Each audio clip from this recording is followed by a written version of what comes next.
Hello everyone, welcome to Trending Exam Way to Success. Myself कोमल। जैसा कि आप सभी जानते हैं, हम आपके साथ समसामयिक घटना चक्र की एक सीरीज़ लेकर आए थे और इस सीरीज़ में हम आपके साथ पॉलिटी को chapter wise previous year questions के थ्रू कवर करेंगे। इस सीरीज़ में हम पॉलिटी के जितने भी चैप्टर्स हैं उन सभी को प्रीवियस ईयर क्वेश्चंस के थ्रू डिटेल्ड में एनालाइज करेंगे ताकि आपने जो भी पहले पढ़ा है उसके कॉन्सेप्ट्स को क्लियर किया जा सके।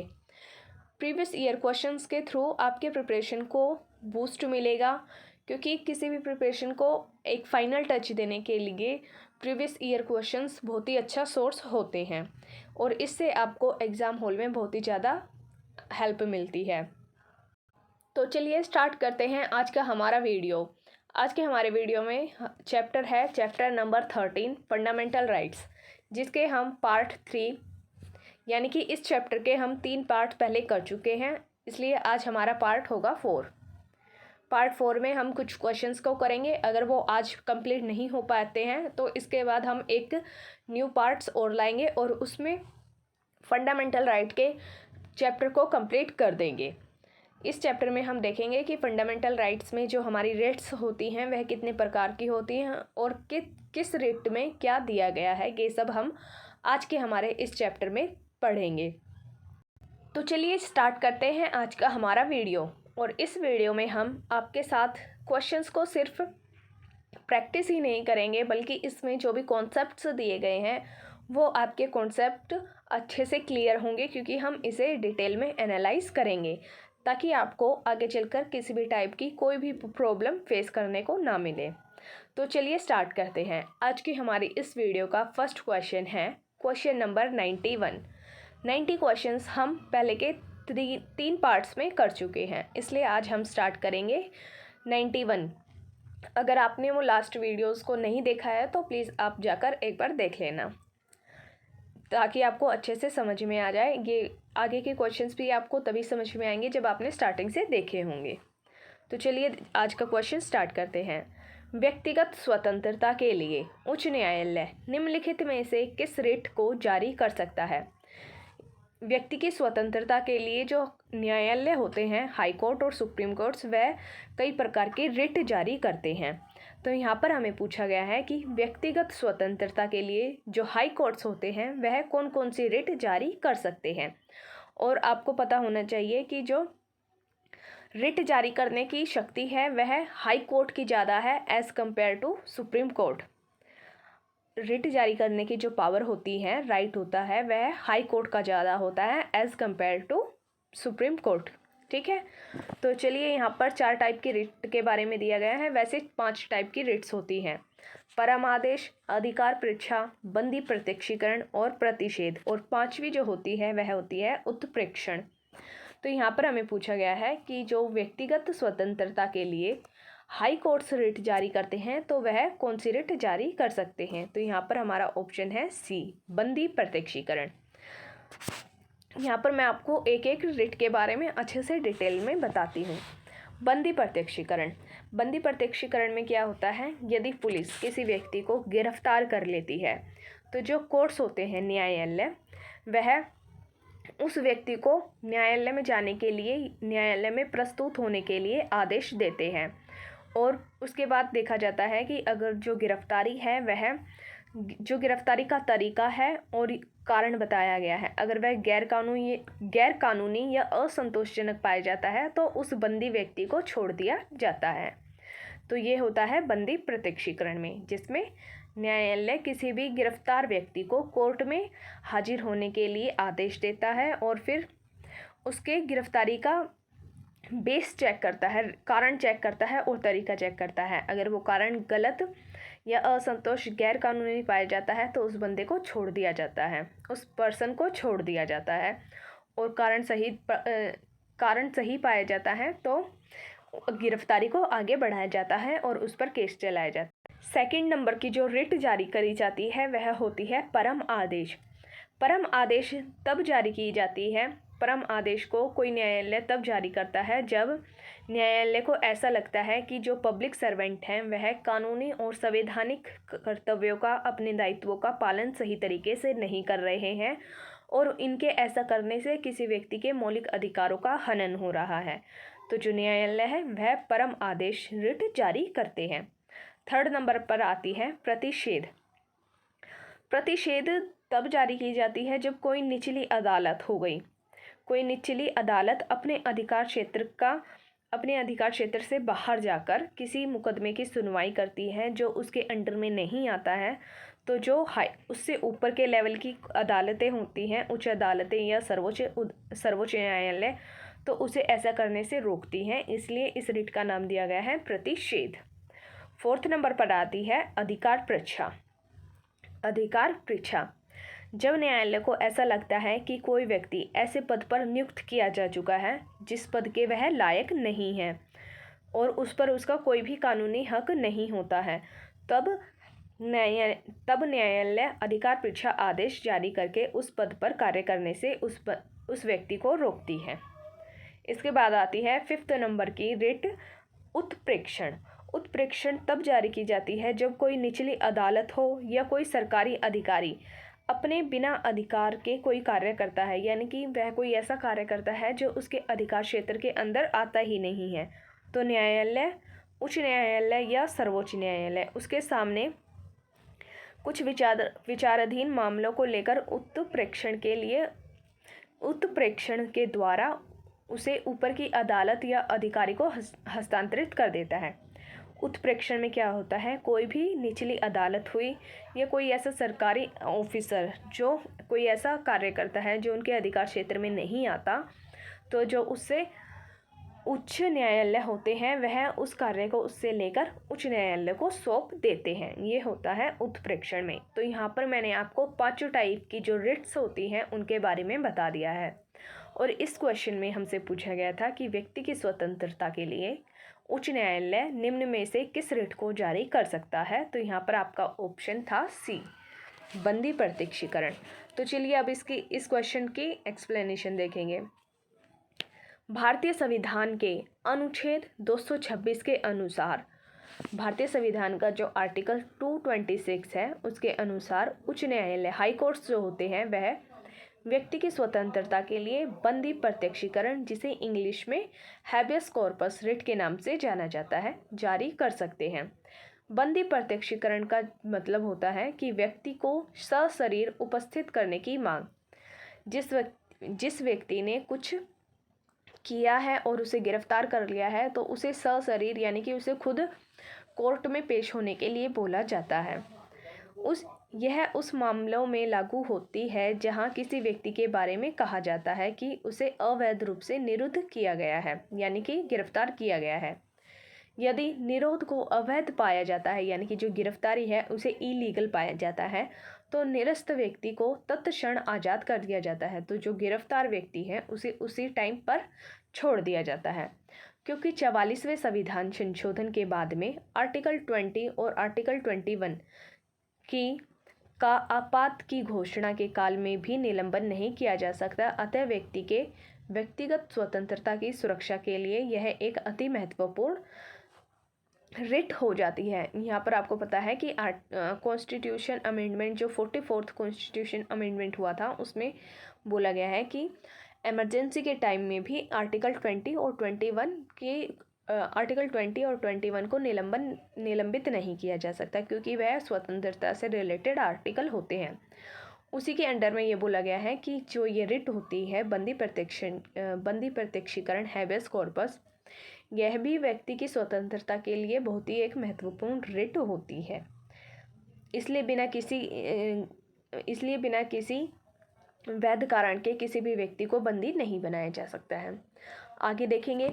उल्लेखनीय है कि जहां उच्चतम न्यायालय अनुच्छेद 32 के तहत बंदी प्रत्यक्षीकरण रिट को केवल मूल अधिकारों के उल्लंघन की दशा में राज्य के विरुद्ध जारी कर सकते हैं। यहाँ पर बोला गया है कि जो सुप्रीम कोर्ट्स होते हैं वह आर्टिकल 32 का यूज़ करके बंदी प्रत्यक्षीकरण रिट को ओनली फंडामेंटल राइट्स के उल्लंघन की दशा में ही राज्य के विरुद्ध में जारी कर सकते हैं। वहीं उच्च न्यायालय उसे व्यक्तियों के खिलाफ भी जारी कर सकते हैं जो अवैध या मनमाने ढंग से किसी अन्य व्यक्ति को निरुद्ध करते हैं। तो यहाँ पर आपको डिफरेंस बताया गया है। जो हाई कोर्ट सुप्रीम कोर्ट्स होते हैं आर्टिकल 32 का यूज़ करके बंदी प्रत्यक्षीकरण रिट को जारी कर सकते हैं सिर्फ और सिर्फ फंडामेंटल राइट के उल्लंघन के केस में, वो भी राज्य के अगेंस्ट में। लेकिन जो हाई कोर्ट्स होते हैं उनका रिट के मामले में कुछ ज़्यादा अधिकार है, इसलिए वह इस रिट को व्यक्ति के खिलाफ भी जारी कर सकते हैं जो गलत तरीके से मनमाने ढंग से किसी अन्य व्यक्ति को गिरफ्तार कर लेते हैं उनके अगेंस्ट में। तो यहाँ पर थोड़ा सा आपको क्लियर दिखाई नहीं दे रहा होगा, इसलिए मैंने अच्छे से डिटेल में समझाया है, तो आप अच्छे से इसे सुन लीजिए। क्वेश्चन नंबर 92, व्यक्तिगत स्वतंत्रता के अधिकार के लिए निम्नलिखित में से कौन सी रिट याचिका दायर की जा सकती है। तो ये बिल्कुल सेम क्वेश्चन है जैसा मैंने अभी आपको लास्ट क्वेश्चन में दिखाया था, क्वेश्चन नंबर 91 में। तो ये भी बिल्कुल सेम क्वेश्चन है। यहाँ पर पूछा गया है कि व्यक्ति की जो स्वतंत्रता के अधिकार के लिए रिट याचिका दायर की जाती है तो वह कौन सी रिट होती है। तो यहाँ पर आपको दिया गया है option C is correct, habeas corpus यानी कि बंदी प्रत्यक्षीकरण।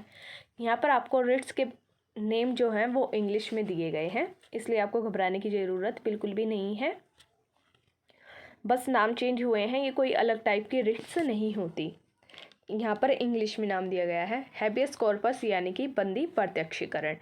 इसमें आपको व्यक्ति की स्वतंत्रता के अधिकार के लिए इस रिट को जारी किया जाता है और इस रिट में जो गिरफ्तार व्यक्ति होते हैं न्यायालय उसे न्यायालय में पेश होने के लिए आदेश देती है और फिर वह चेक करती है कि जो गिरफ्तारी का तरीका है और कारण है वह गैरकानूनी है या असंतोषजनक है, तो उस व्यक्ति को छोड़ दिया जाता है।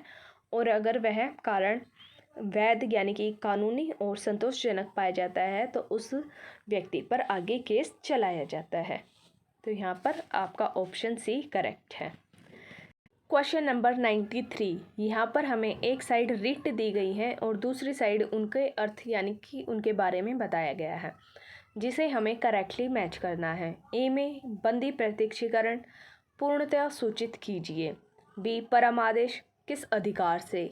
तो ये दोनों तो करेक्टली मैच नहीं होते हैं, आगे के ऑप्शंस देखेंगे हम। सी में प्रतिषेध हम आदेश देते हैं, डी उत्प्रेक्षण हमें शरीर चाहिए और ई अधिकार परीक्षा अधीनस्थ न्यायालय का लेख। तो यहाँ पर हमें इन्हें करेक्टली मैच करना है। तो यहाँ पर आपको ये जो सॉल्यूशन दिया गया है इसे यूज़ करके करेक्टली मैच का बताना है कि कौन सा ऑप्शन सही है। तो यहाँ पर आप देखेंगे कि ऑप्शन सी करेक्ट है, इसमें ऑप्शन सी इज़ करेक्ट। और इन्हें हम डिटेल में अभी आगे एक्सप्लेनेशन में देखेंगे कि कैसे कौन किसके साथ मैच करता है। बंदी प्रत्यक्षीकरण, बंदी प्रत्यक्षीकरण में जो कोर्ट्स होते हैं न्यायालय, वह गिरफ्तार व्यक्ति को बोलते हैं कि वो हमें शरीर के साथ चाहिए, यानी कि जिस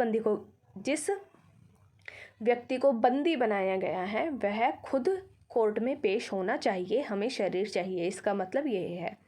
इसके बाद है सेकंड नंबर पर परम आदेश। परम आदेश में जो ऊपर के न्यायालय वगैरह होते हैं वह आदेश देते हैं, वे आदेश देते हैं कि अगर कोई भी सार्वजनिक जो पदाधिकारी होते हैं जैसे कि पब्लिक सर्वेंट्स होते हैं, अगर वो कोई भी काम अपना इलीगल तरीके से करते हैं या संविधान में जो बातें कही गई हैं उनका उल्लंघन करते हैं, उन दायित्वों का पालन नहीं करते हैं और इससे किसी व्यक्ति के मौलिक अधिकारों का भी उल्लंघन हो रहा है, तो जो न्यायालय होते हैं वह परमादेश जारी करते हैं। इसके बाद आता है प्रतिषेध। प्रतिषेध अधीनस्थ न्यायालय का लेख। प्रतिषेध में क्या बोला जाता है, जो अधीनस्थ न्यायालय होते हैं यानी कि जो छोटे न्यायालय होते हैं, लो लेवल पर जो न्यायालय होते हैं, वह अगर कोई ऐसा केस ले लेते हैं या कोई ऐसी सुनवाई करते हैं जो उनके अधिकार में नहीं आता है, तो जो उससे उच्च न्यायालय होते हैं वह उन पर प्रतिषेध यानी कि रोक लगाते हैं। इसके बाद आता है उत्प्रेक्षण। उत्प्रेक्षण में बोला गया है कि पूर्णतः सूचित कीजिए। उत्प्रेक्षण में होता है कि जब कोई उत्प्रेक्षण में बोला गया है कि पूर्णतः सूचित कीजिए जब कोई निचली अदालत या सरकारी अधिकारी जो होते हैं बिना अपने अधिकार क्षेत्र के कार्य करते हैं, तो उन्हें न्यायालय के सामने उस मामले को लेकर जाना होता है और फिर जो उससे ऊपर के अधिकारी होते हैं उन्हें वह केस सौंप दिया जाता है। इसके बाद है अधिकार परीक्षा, मतलब किस अधिकार से। अधिकार परीक्षा में क्या होता है, जब न्यायालय को ऐसा लगता है कि कोई व्यक्ति ऐसे पद पर नियुक्त किया जा चुका है जिस पर उसका अधिकार है ही नहीं, तो वह उससे पूछता है कि भाई किस अधिकार से आप इस पोस्ट पर हैं। तो यहाँ पर अधिकार परीक्षा के बारे में बताया गया है कि किस अधिकार से। ठीक है, अगर आपको कोई भी प्रॉब्लम हो रही हो समझने में तो आप कमेंट बॉक्स में पूछ सकते हैं। Next question number 94। यहाँ पर आपको कुछ मैच दिए गए हैं और यहाँ पर पूछा गया है कि कौन सा करेक्टली मैच नहीं है। ऊपर आपसे करेक्टली मैच के बारे में पूछा गया था, यहाँ पर पूछा गया है कि कौन सा करेक्टली मैच नहीं है। ए बंदी प्रत्यक्षीकरण टू हैव द बॉडी, जो हमारा ए ऑप्शन है वह करेक्टली मैच है, तो ये तो इसका आंसर होगा ही नहीं। इसके बाद है परम आदेश वी कमांड, जो ऑप्शन बी है वह भी बिल्कुल करेक्ट है। परम आदेश का मतलब होता है कि हम कमांड देते हैं। प्रतिषेध टू बी सर्टिफाइड, जो ऑप्शन सी दिया गया है वो गलत है। प्रतिषेध में टू बी सर्टिफाइड नहीं होता। इसके बाद है ऑप्शन डी, जो ऑप्शन डी भी करेक्ट है। अधिकार परीक्षा यानी कि बाय व्हाट अथॉरिटी, मतलब आप इस पोस्ट पर हैं तो किस अथॉरिटी से हैं, इसमें यह क्वेश्चन किया जाता है। अधिकार परीक्षा में क्वेश्चन किया जाता है कि आप इस पोस्ट पर किस अथॉरिटी के थ्रू हैं। तो यहाँ पर हमें क्या पूछा गया था कि कौन सा करेक्टली मैच नहीं है, तो यहाँ पर आप देखेंगे कि ऑप्शन सी जो है प्रतिषेध टू बी सर्टिफाइड ये गलत दिया गया है। इसको अभी एक्सप्लेनेशन में देखेंगे। टू बी सर्टिफाइड उत्प्रेक्षण रिट के लिए प्रयुक्त शब्दार्थ है, ना कि प्रतिषेध रिट के लिए। बाकी जो ऑप्शंस ए बी और डी दिए गए हैं वो सही हैं, लेकिन जो ये प्रतिषेध टू बी सर्टिफाइड है ये है टू बी सर्टिफाइड उत्प्रेक्षण रिट के लिए यूज़ किया जाता है, प्रतिषेध रिट के लिए नहीं किया जाता। Okay, question number 94। निम्नलिखित संवैधानिक उपचारों में से किसे पोस्टमार्टम भी कहा जाता है। यहाँ पर बोला गया है कि इनमें से कौन सा ऐसा संवैधानिक उपचार है जिसे पोस्टमार्टम कहा जाता है, यानी कि जब कोई कार्य हो चुका होता है उसके बाद उस पर कार्यवाही वगैरह करना, जो कि एक पोस्टमार्टम माना जाता है, तो वह किस रिट को माना जाता है। यहाँ पर आपको ऑप्शन ई करेक्ट में दिया गया है, लेकिन आप इसे एक्सप्लेनेशन को देखेंगे तो आपको पता चलेगा कि ऑप्शन जो हमारा डी दिया गया है वह भी सही हो सकता है, पर लेकिन जो हमारा यहाँ पर इस बुक में तो ऑप्शन ई दिया गया है, लेकिन जो आयोग होते हैं, कमीशंस होते हैं, उन्होंने ऑप्शन डी को करेक्ट माना है। तो यहाँ पर आप दोनों में से कोई भी ऑप्शन करेक्ट मान सकते हैं, ऑप्शन ई भी और ऑप्शन डी भी। चलिए इसकी एक्सप्लेनेशन देखते हैं। जो उत्प्रेक्षण रिट होती है उसमें क्या होता है, जो हाई कोर्ट्स होते हैं और सुप्रीम कोर्ट्स होते हैं वे अपने अंडर, जो उनके अंडर में कोर्ट्स आते हैं, जो न्यायालय आते हैं, वो अगर किसी केस पर सुनवाई करते हैं, कोई निर्णय दे देते हैं, तो उन निर्णयों की वो पुनः परीक्षा यानी कि री एग्जामिनेशन करते हैं। तो इस कार्य को पोस्टमार्टम कहा गया है। उत्प्रेक्षण रिट में क्या होता है, जो हाई कोर्ट्स होते हैं और सुप्रीम कोर्ट होते हैं, उनके अंडर में आने वाले जो कोर्ट्स हैं उनके निर्णयों की दोबारा से परीक्षा करते हैं, उनका दोबारा से स्टडी करते हैं, उन केसेस की री एग्जामिनेशन करते हैं, और ये एक तरह से पोस्टमार्टम कहलाता है। इसके बाद में जब किसी न्यायालय को ऐसा लगता है कि कोई व्यक्ति ऐसे पद पर नियुक्त हो गया है जिस पद पर उसका कोई भी कानूनी हक नहीं है, तब न्यायालय अधिकार परीक्षा यानी कि अधिकार परीक्षा जो रिट है आदेश के द्वारा उसे उस पद पर कार्य करने से रोक देता है। तो ये भी एक टाइप से पोस्टमार्टम ही कहलाता है, क्योंकि पहले तो आपने मतलब ध्यान दिया नहीं कोई कि कैसे क्या हो रहा है, कोई व्यक्ति पर जाकर बैठ गया है ऐसे सरकारी पद पर, उसके बाद आपको पता चला है कि ये तो इलीगल है, फिर आप उसे कार्य करने से रोकते हैं, तो ये एक टाइप से पोस्टमार्टम का भाव इसमें निहित होता है। इसलिए यहाँ पर हमारे जो ऑप्शन ई है वो करेक्ट दिया गया है, लेकिन जो हमारा आयोग है कमीशन, उसने ऑप्शन जो हमारा आयोग ने ऑप्शन डी को करेक्ट माना है। आगे के क्वेश्चंस देखेंगे। Question number 96। एक ऐसी याचिका जो न्यायपालिका के द्वारा जारी की जाती है, एक ऐसी याचिका जो न्यायपालिका के द्वारा जारी की जाती है तथा जिसमें कार्यपालिका से कहा जाता है कि वह ऐसा कार्य करे जो उसे प्रदत्त शक्तियों के अंतर्गत करना चाहिए, उस रिट याचिका को क्या कहते हैं। यहाँ पर हमें रिट के बारे में पूछा गया है कि कौन सी ऐसी रिट है जिसके जरिए न्यायपालिका कार्यपालिका को कहती है कि उसे ऐसे कार्य करने चाहिए जो उसकी शक्तियों उसे ऐसे कार्य करने चाहिए जो उसी की शक्तियों के अंतर्गत ही आते हों। मतलब जो कार्यपालिका के अंडर में अधिकार क्षेत्र में आते हों उसे ऐसे ही कार्य करने चाहिए, ऐसा न्यायपालिका कहती है। तो ये बात न्यायपालिका किस रिट के जरिए कहती है। तो यहाँ पर आप देखेंगे कि ऑप्शन सी में मैंडेमस यानी कि परम आदेश, जो रिट होती है परम आदेश, उसके ज़रिए न्यायपालिका ऐसे कहती है। इसकी एक्सप्लेनेशन देखेंगे। मैंडेमस परम आदेश का आशय है हम आदेश देते हैं। जो परम आदेश है, इस शब्द का आशय होता है कि हम आदेश देते हैं, we command.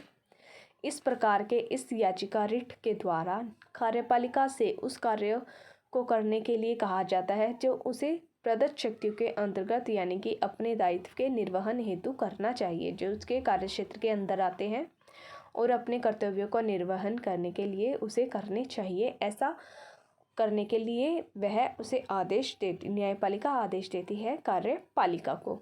Okay, next question देखेंगे। जब सर्वोच्च न्यायालय किसी व्यक्ति या संस्था को उसके दायित्व के निर्वहन हेतु लेख जारी करती है तो उसे कहते हैं। यहाँ पर पूछा गया है जो सुप्रीम कोर्ट्स होते हैं, जब वह किसी व्यक्ति को या किसी ऑर्गेनाइजेशन को, संस्था को उसके कार्य करने के लिए रिट जारी करते हैं तो उस रिट को क्या कहते हैं। तो यहाँ पर आप देखेंगे कि ऑप्शन बी इज़ करेक्ट, परम आदेश। इसमें बोला गया है कि वो आदेश देते हैं, वी कमांड। सुप्रीम कोर्ट्स किसी भी व्यक्ति को या संस्था को उसके कार्य करने के लिए आदेश देती है तो वह परम आदेश रिट के जरिए देती है। तो यहाँ पर ऑप्शन बी करेक्ट है। क्वेश्चन नंबर 98, ये कुछ बड़ा सा क्वेश्चन है। यहाँ पर आपको दो लिस्ट दी गई हैं। लिस्ट के एक साइड में आपको कुछ आर्टिकल्स दिए गए हैं और दूसरी साइड में उनसे रिलेटेड प्रोविज़न्स, जिन्हें हमें बताना है कि आर्टिकल के हिसाब से जो प्रोविज़न्स दिए गए हैं तो वो कौन से करेक्टली मैच हैं। यहाँ पर हमें सही सुमेलित कर बताना है।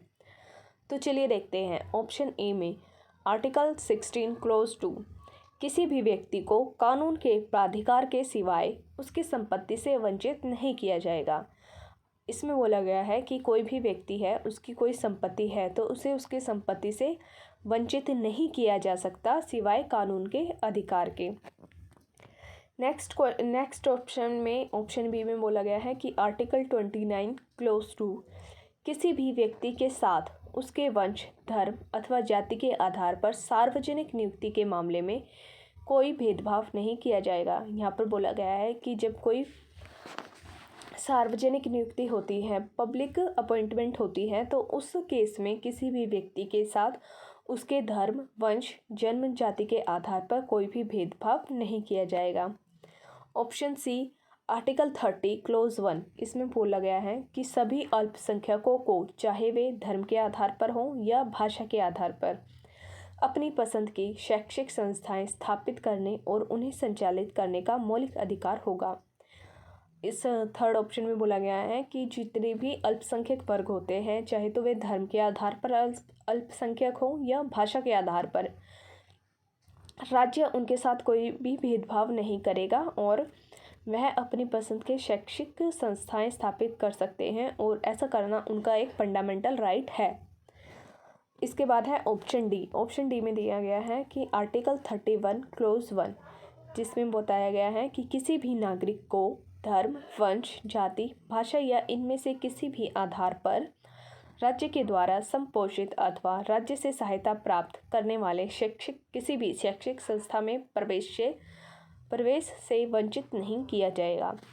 ऑप्शन डी में बोला गया है कि कोई भी व्यक्ति के साथ उसके धर्म, वंश, जाति, भाषा के आधार पर भेदभाव नहीं किया जाएगा अगर कोई भी शैक्षिक संस्था ऐसी है जो राज्य से किसी भी प्रकार से सहायता प्राप्त करती है तो ऐसी शैक्षिक संस्थाएं उनके साथ, उस व्यक्ति के साथ कोई भी भेदभाव नहीं करेंगी इन बेसिस पर, जैसे कि धर्म, वंश, जाति और भाषा के आधार पर।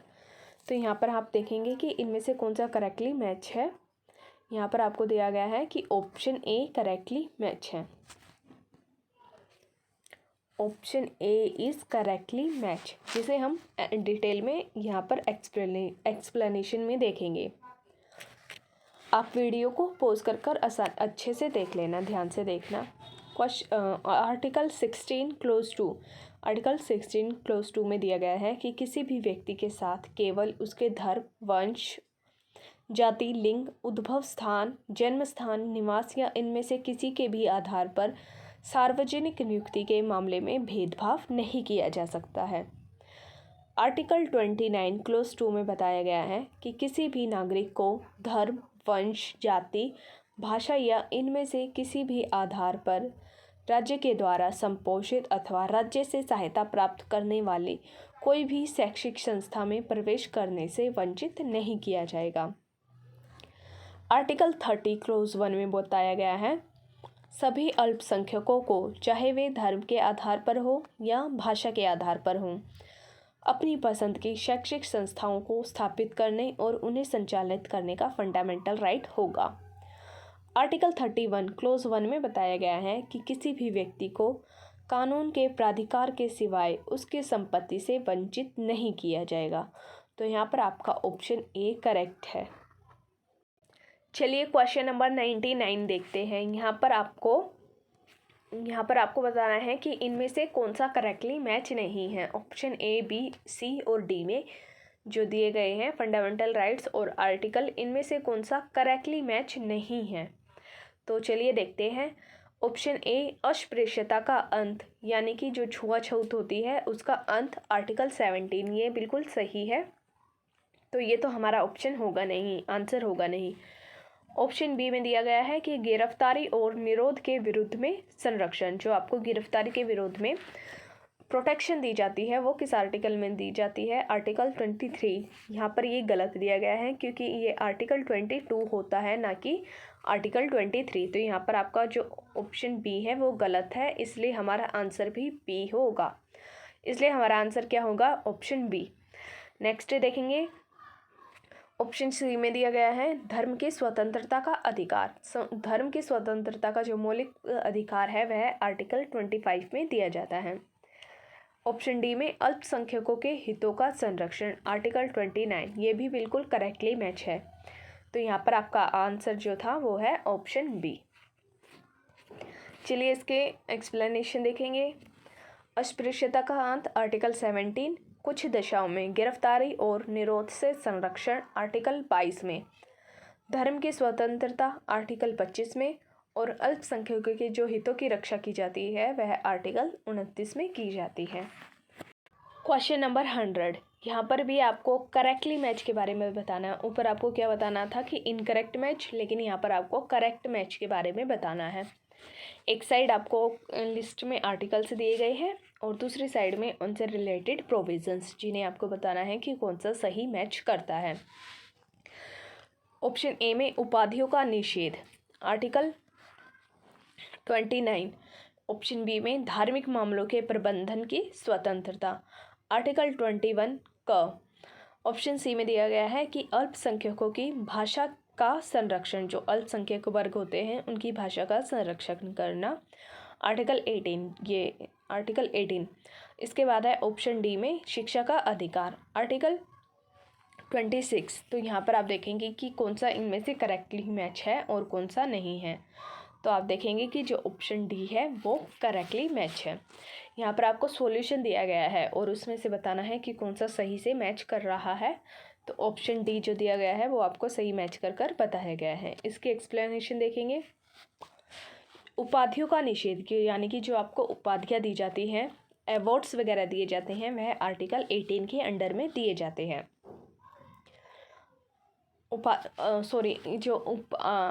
इनका उपाधियों का अंत किया जाता है कि कोई भी व्यक्ति उपाधियां नहीं लेगा।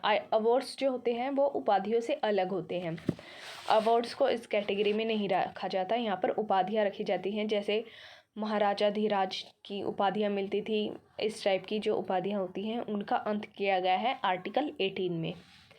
नेक्स्ट, धार्मिक मामलों के प्रबंध की स्वतंत्रता। हर एक व्यक्ति को अपने धार्मिक मामलों के प्रबंधन की जो स्वतंत्रता दी जाती है वह आर्टिकल 26 में दी गई है। अल्पसंख्यकों की भाषा का संरक्षण। जो माइनॉरिटीज़ होते हैं भाषा के आधार पर, लिंग्विस्टिक माइनॉरिटीज़ में जो आते हैं उन्हें आर्टिकल 29 में प्रोटेक्शन दिया गया है।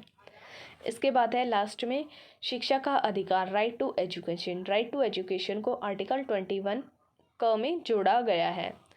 जो आर्टिकल राइट टू एजुकेशन था ये पहले स्टार्टिंग में नहीं था, इसे एक कॉन्स्टिट्यूशन अमेंडमेंट के थ्रू आर्टिकल 21 में जोड़ा गया था। आर्टिकल 21 में एक नया पार्ट जोड़ा गया था, article 21A, right to education.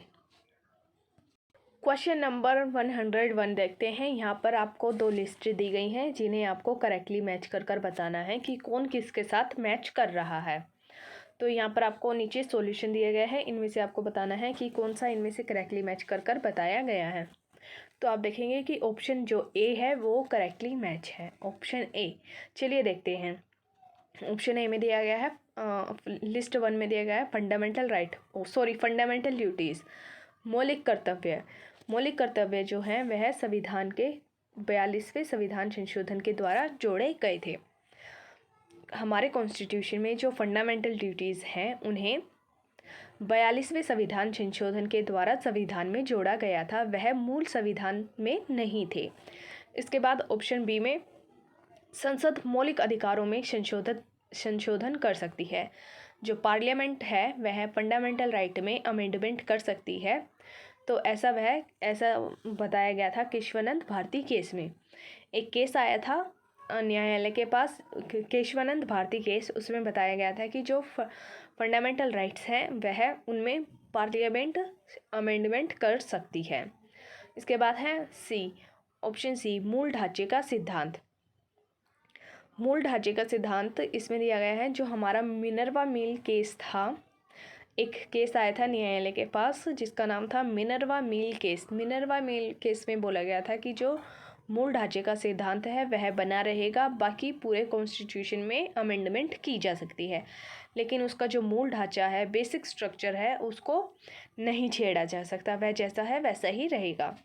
इसके बाद है ऑप्शन डी, इंसानों के अनैतिक व्यापार का निषेध। इंसानों का जो व्यक्ति होते हैं उनका जो इमोरल व्यापार होता है, ट्रेड होता है, उसे रोकना। तो ये आर्टिकल 23 के अंडर में दिया गया है कि आप किसी भी व्यक्ति का अनैतिक व्यापार नहीं कर सकते हैं। आर्टिकल 23 के अंडर में ऐसा बताया गया है।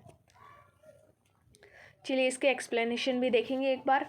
मौलिक कर्तव्य, संविधान का 42वां संविधान संशोधन 42nd कॉन्स्टिट्यूशन अमेंडमेंट के थ्रू मौलिक कर्तव्यों को, फंडामेंटल ड्यूटीज़ को कॉन्स्टिट्यूशन में जोड़ा गया था। पार्ट 4(1)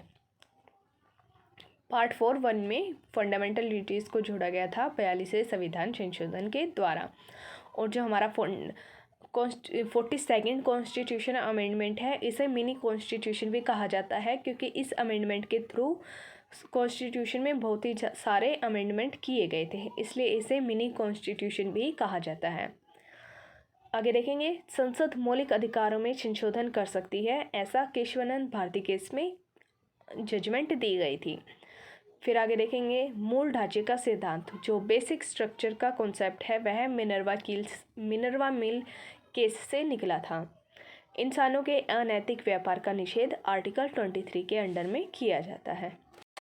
क्वेश्चन नंबर 102, इसमें पूछा गया है कि किस वाद में, यानी कि किस केस ने संसद को मौलिक अधिकारों में संशोधन करने का अधिकार दिया था। यहाँ पर पूछा गया है कि इनमें से ऐसा कौन सा केस है। Keshavananda Bharati case, Rajnarain versus Indira Gandhi case, Golaknath case, Sajjan Kumar case. इनमें से किस केस के द्वारा किस केस के द्वारा संसद को मौलिक अधिकारों में संशोधन करने का अधिकार दिया गया था? तो यहाँ पर आपका ऑप्शन ए करेक्ट है, केशवानंद भारती केस। केशवानंद भारती केस में पार्लियामेंट को राइट दिया गया था कि वह फंडामेंटल राइट्स में अमेंडमेंट कर सकती है। इसकी एक्सप्लेनेशन देखेंगे। उच्चतम न्यायालय ने, जो हमारा सुप्रीम कोर्ट है, सुप्रीम कोर्ट ने सर्वप्रथम वर्ष 1951 में शंकरी प्रसाद वर्सेस भारत संघवाद तथा तत्पश्चात उसके बाद में 1965 में सज्जन सिंह वर्सेस राजस्थान केस में अभिनिर्धारित किया था कि जो पार्लियामेंट है वह संविधान द्वारा प्रदत्त मूल अधिकारों में, जो संविधान ने फंडामेंटल राइट्स दिए हैं, उनमें संशोधन कर सकती है। इसके बाद 1967 में गोलकनाथ वर्सेस पंजाब राज्य के केस में सुप्रीम कोर्ट ने शंकरी प्रसाद और सज्जन कुमार केस के बाद में, यानी कि विपरीत उसके उलट में, संसद के द्वारा मूल अधिकारों में संशोधन पर रोक लगाने का निर्णय दिया था। यहाँ पर बोला गया है कि 1951 और 1965 में जो शंकरी प्रसाद वर्सेस भारत संघवाद केस था, उसमें सुप्रीम कोर्ट ने बोला था कि जो फंडामेंटल राइट्स हैं पार्लियामेंट उनमें अमेंडमेंट कर सकती है। लेकिन बाद में 1967 में एक और केस आया था, गोलकनाथ वर्सेस पंजाब राज्य। इसमें बोला गया था कि जो हमने शंकरी प्रसाद केस में जजमेंट दी थी, उसके पलट में, यानी कि उसके विपरीत में दूसरी जजमेंट दी कि फंडामेंटल राइट में संशोधन नहीं किया जा सकता, क्योंकि वर्तमान में केशवानंद भारती वर्सेस केरल राज्यवाद के निर्णय के आधार पर संसद को मूल अधिकारों में संशोधन करने की शक्ति जो है वो सीमित प्राप्त है। इसलिए जो ऑप्शन ए दिया गया है वो सही है। इसके बाद है केशवानंद भारती वर्सेस केरल राज्य 1973 में 1973 के केस में सुप्रीम कोर्ट ने निर्णय दिया कि पार्लियामेंट संविधान के संशोधन शक्ति विस्तृत है। पार्लियामेंट के सुप्रीम कोर्ट ने दोबारा जजमेंट दी थी 1973 में कि जो पार्लियामेंट है उनके जो अमेंडमेंट करने की पावर होती है वो बहुत ही बड़ी है, लेकिन विस्तृत है किंतु असीमित नहीं है। उसमें बोला गया था मतलब बहुत बड़ी है, लेकिन ऐसा नहीं है कि उसे सीमित नहीं किया जा सकता, तो उसे सीमित किया जा सकता है। वह मूल अधिकारों का संशोधन तो कर सकती है, लेकिन जो फंडामेंटल राइट है पार्लियामेंट उनमें संशोधन कर सकती है, लेकिन वह संविधान के जो आधारभूत तत्व हैं, जो उनका बेसिक स्ट्रक्चर है, उसे बदल नहीं सकती है। तो आपको क्या समझ में आया है कि जो केशवानंद भारती केस था 1973 में, उसमें सुप्रीम कोर्ट ने जजमेंट दी थी कि पार्लियामेंट को फंडामेंटल राइट्स में अमेंडमेंट करने का राइट दिया गया है, लेकिन वह जो बेसिक स्ट्रक्चर है उसके साथ कोई भी छेड़छाड़ नहीं कर सकती। क्वेश्चन नंबर 103, भारत में सर्वोच्च न्यायालय ने संविधान की मूल संरचना का सिद्धांत, यानी कि बुनियादी ढांचा सिद्धांत का प्रतिपादन निम्नलिखित में से किस मुकदमे में किया था? गोलकनाथ वर्सेस पंजाब राज्य के केस में, सज्जन सिंह वर्सेस राजस्थान के राज्य के केस में, सी केशवानंद भारती वर्सेस केरल राज्य केस में, और डी शंकरी प्रसाद वर्सेस भारत संघवाद केस में। यहाँ पर आपको पूछा गया है कि जो सुप्रीम कोर्ट है उसने बेसिक स्ट्रक्चर का जो कॉन्सेप्ट दिया था कि आप पूरे कॉन्स्टिट्यूशन में कहीं भी अमेंडमेंट कर सकते हैं, लेकिन उसका जो बेसिक स्ट्रक्चर है उसके साथ कोई भी छेड़छाड़ नहीं कर सकता। तो ऐसी जजमेंट सुप्रीम कोर्ट ने किस केस में दी थी? तो यहाँ पर आप देखेंगे कि ऑप्शन सी करेक्ट है, केशवानंद भारती वर्सेस केरल राज्य केस में, जो कि 1973 में हुआ था। केशवानंद भारती वर्सेस केरल राज्य में सुप्रीम कोर्ट ने अपने एक निर्णय में कहा था कि फंडामेंटल राइट्स में अमेंडमेंट करने की जो पावर है वह पार्लियामेंट को है, लेकिन पार्लियामेंट बुनियादी ढांचे के सिद्धांत को नहीं छेड़ सकती है। और जितने भी ऐसे केसेस के नाम इनमें दिए जाते हैं उनकी स्टडी आपको अच्छे से करनी चाहिए, क्योंकि इन केसेस पर भी कई क्वेश्चंस आ जाते हैं। चलिए इसके एक्सप्लेनेशन देखेंगे। केशवानंद भारती वर्सेस केरल राज्य 1973 केस भारत के सर्वोच्च न्यायालय के द्वारा संविधान की मूल संरचना, यानी कि बेसिक स्ट्रक्चर के सिद्धांत का प्रतिपादन किया गया था, और इसका अनुमोदन मिनर्वा मिल 1980 के बाद में भी किया गया था, यानी कि इस केस का रेफरेंस दिया गया था मिनर्वा मिल्स 1980 केस में। क्वेश्चन नंबर 104, यहाँ पर भी आपको लास्ट क्वेश्चन की तरह ही सेम क्वेश्चन पूछा गया है कि किस केस में मूल ढांचे की बात कही थी, भारतीय संविधान के मूल ढांचे की बात। तो यहाँ पर आप देखेंगे कि ऑप्शन सी में जो केस दिया गया है केशवानंद भारती वर्सेस केरल राज्य केस, इसके अंदर सुप्रीम कोर्ट ने एक निर्णय दिया था कि पार्लियामेंट फंडामेंटल राइट में अमेंडमेंट कर सकती है, लेकिन उसके कॉन्स्टिट्यूशन के बेसिक स्ट्रक्चर को नहीं छेड़ सकती है। ये केस आया था 1973 के अंदर में, और इस केस का रेफरेंस भी आगे केसों में भी दिया जाता है, जैसे कि मिनर्वा मिल्स केस में केशवानंद भारती केस का रेफरेंस दिया गया था, जो कि 1980 में था। मिनर्वा मिल्स केस 1980 में हुआ था। तो यहाँ पर आपका ऑप्शन सी करेक्ट है। केशवानंद भारती वर्सेस केरल राज्य केस पे बेसिक स्ट्रक्चर का कॉन्सेप्ट दिया गया था। आगे देखेंगे क्वेश्चन नंबर 105, मूल अधिकारों से संबंधित निम्नलिखित निर्णयों का सही काल अनुक्रम चुनिए। यहाँ पर आपको कुछ केसेस दिए गए हैं, ऑप्शन ए, बी और सी, डी में यहाँ पर आपको कुछ केसेस दिए गए हैं और आपको बताना है कि कौन सा केस पहले हुआ था, कौन सा किसके बाद आया है। ऑप्शन ए में गोलकनाथ वर्सेस पंजाब राज्य, बी केशवानंद भारती वर्सेस केरल राज्य, option C Minerva Mills versus Bharat संघ राज्य और भारत संघ, ऑप्शन डी ए के गोपालन वर्सेस मद्रास राज्य। तो यहाँ पर आपको सही ऑप्शन चूज़ करना है कि कौन सा केस किसके बाद आया, कौन सा सबसे पहले आया। तो यहाँ पर आप देखेंगे कि ऑप्शन सी करेक्ट है, जिसे हम डिटेल से इसमें एक्सप्लेनेशन में देखेंगे कौन किस ईयर में कौन सा केस आया था। ओके, चलिए इसकी एक्सप्लेनेशन देखते हैं। मूल अधिकारों से संबंधित निर्णयों का कालानुक्रम इस प्रकार है। सबसे पहले ए के गोपालन वर्सेस मद्रास राज्य केस आया था 1950 में। इसके बाद 1967 में गोलकनाथ वर्सेस पंजाब राज्य केस, फिर 1973 में केशवानंद भारती वर्सेस केरल राज्य केस, और इसमें सबसे लास्ट में आया था 1980 में मिनर्वा मिल्स वर्सेस भारत संघ केस। क्वेश्चन नंबर 106, यहाँ पर आपको संपत्ति के अधिकार के बारे में पूछा गया है कि जो संपत्ति का अधिकार है वह किस टाइप का अधिकार है। मौलिक अधिकार है, नैसर्गिक अधिकार है, वैधानिक अधिकार है या कानूनी अधिकार है।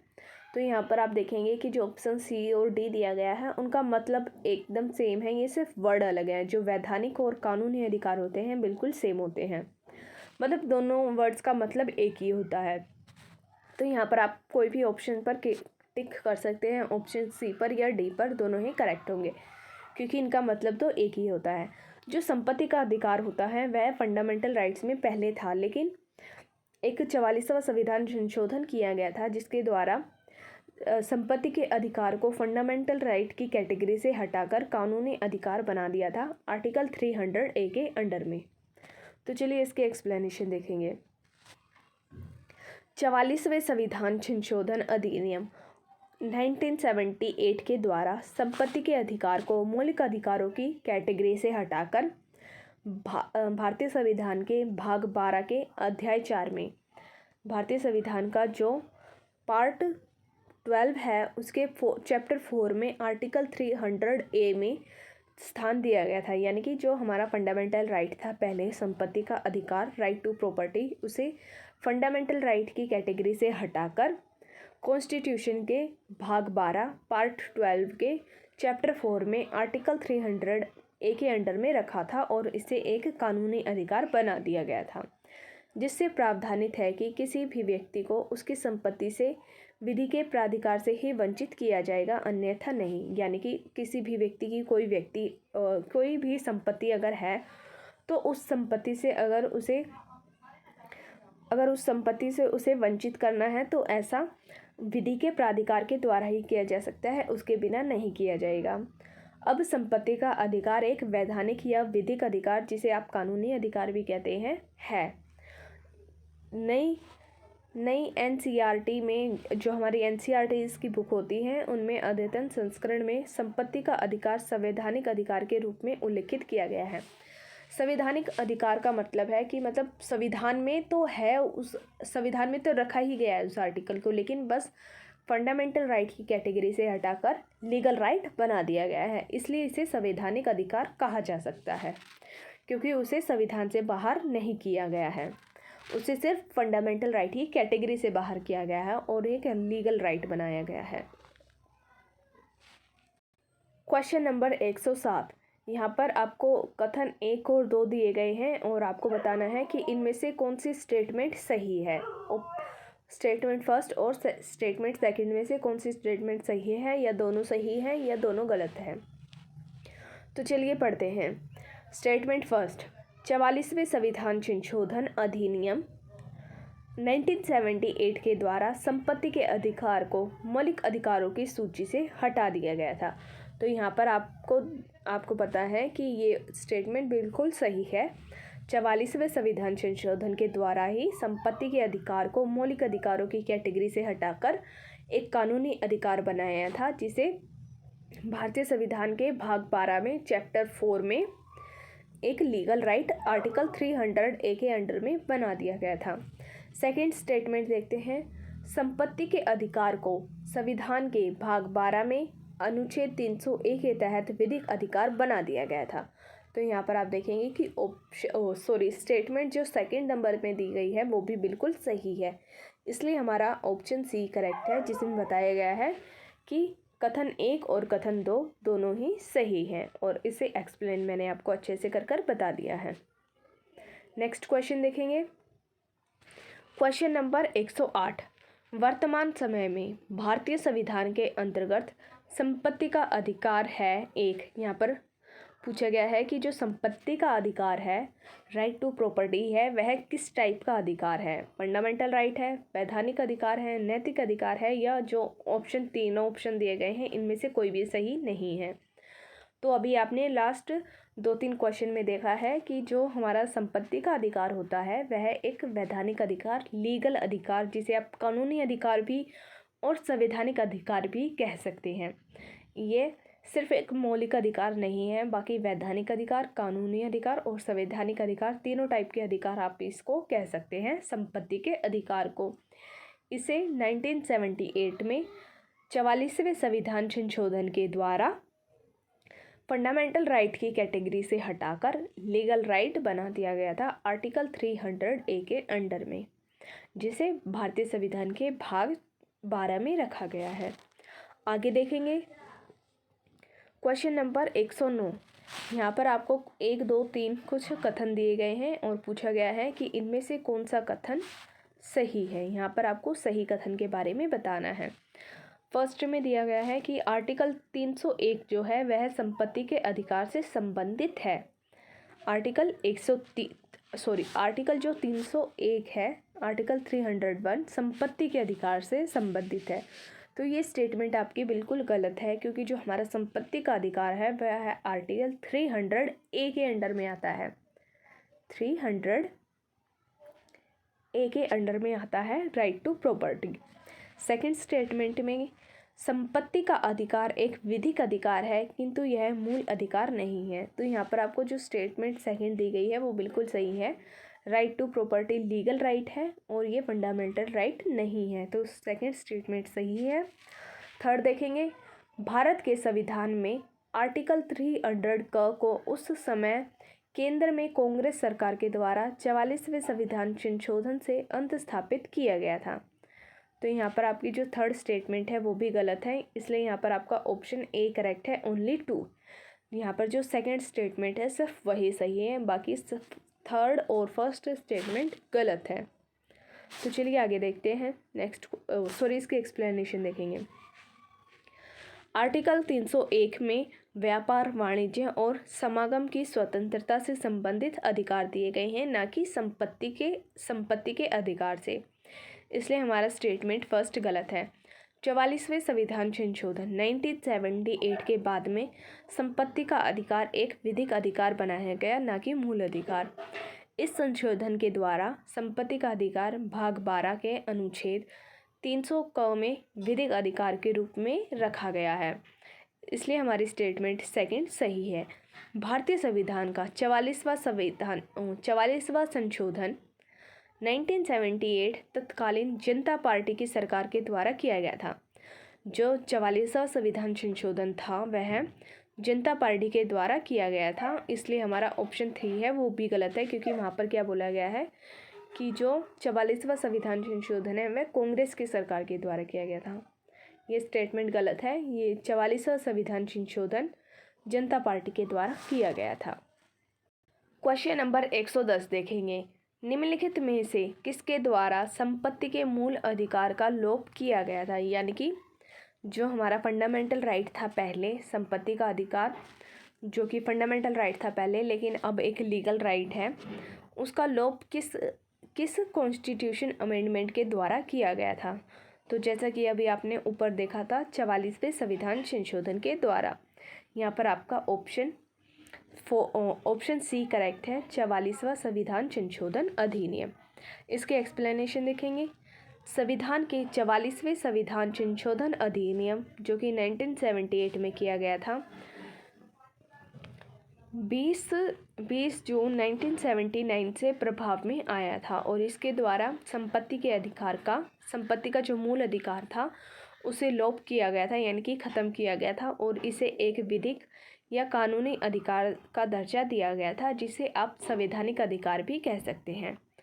तत्समय मोरारजी देसाई की जनता पार्टी की सरकार शासन में थी और मोरारजी देसाई देश के प्रधानमंत्री थे। उनके समय में 44वां संविधान संशोधन लाया गया था और संपत्ति का जो मूल अधिकार था उसे मूल अधिकार की कैटेगरी से हटाकर एक लीगल राइट बनाया गया था, जिसे भारतीय संविधान के भाग 12 में आर्टिकल 300A के अंडर में रखा गया।